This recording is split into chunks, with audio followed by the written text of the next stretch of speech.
Hey guys, it's Sexy Saturdays and I'm Misty Eyez.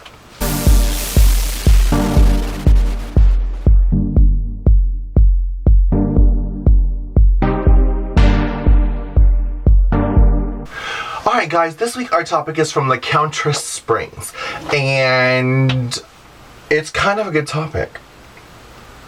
Drag queens gone rogue.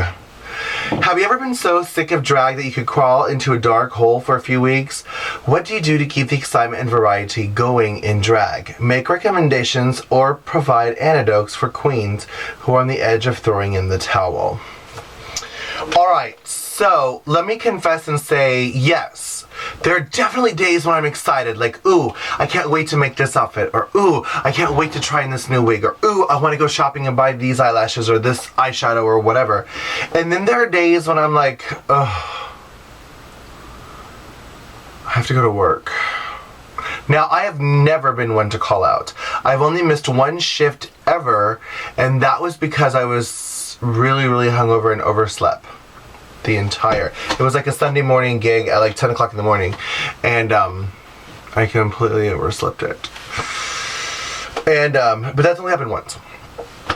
I don't call out even when I'm sick. I remember one time I was working at No Latina Fridays at a club called Elements, and I sold shots all night, and then we had to perform in the show. And I remember it was packed, it was crazy, it was insane, and the second my song ended, I ran off the stage and puked in the trash can. And my boss or promoter was there, and he was like, oh my god, what's wrong? I'm like, I'm really sick.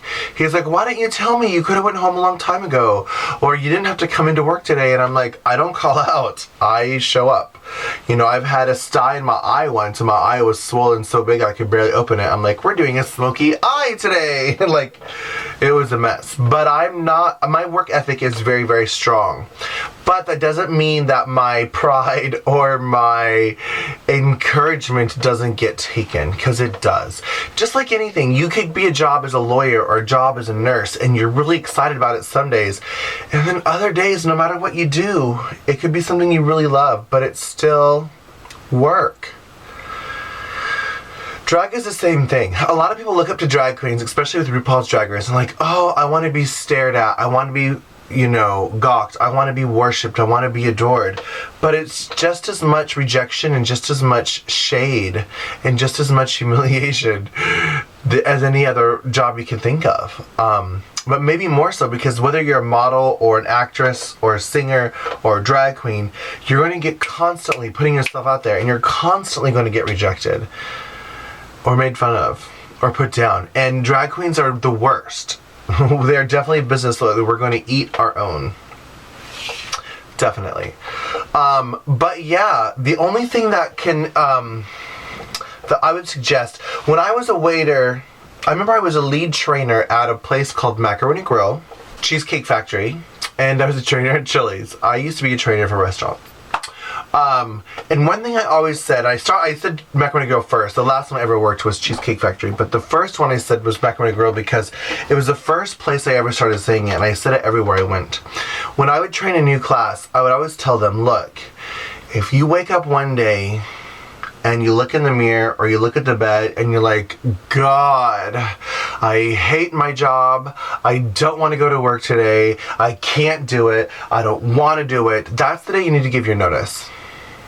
If this job's not for you, then it's not for you. You know, but granted, I do think that waiters definitely have days where you're like, God, I don't want to do this. Especially now that the government took away automatic gratuity after 5 tops. That really sucks. Especially when you work at a restaurant like Lips, where you get a lot of big tops. But yeah, the only thing I can think of is find a new inspiration for drag, meaning find a new song that you've been wanting to do and put your mind to it and be like, I'm going to learn this song. Sometimes when I find new songs like this outfit is like a 50s skirty, like 50s 60s housewife inspired look from It's All About the Bass, No Trouble from Meghan Trainor. Her her video was very 60s mod, so I decided to totally be inspired by that for this look. And that inspired a look, it just inspired an outfit, etc. So sometimes you have to do that. But I don't really have any other tricks. I mean, I guess lately I've been following other people on Instagram, other drag queens, and like, oh wow, I love how she's doing her lips. Maybe I should try that. You know, I know a lot of girls do it. A lot of girls on my show, I remember one of the girls on my show, well, saw Raja's Through the Fire and totally emulated everything she did. But you need to get inspiration sometimes when you're like, oh, I don't know what to do. You know, look at other people's work.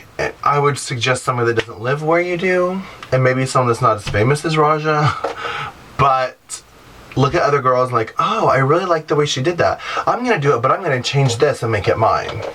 I think that's normal. And that's where you can get inspiration, I guess. I haven't really done that. I need to do that though, because there's so many talented queens out there that could inspire me to do something that I haven't been doing. So I'm gonna do that. That's what I'm gonna do. Because I definitely do get discouraged as well. That was Misty Eyez, and loving you is easy.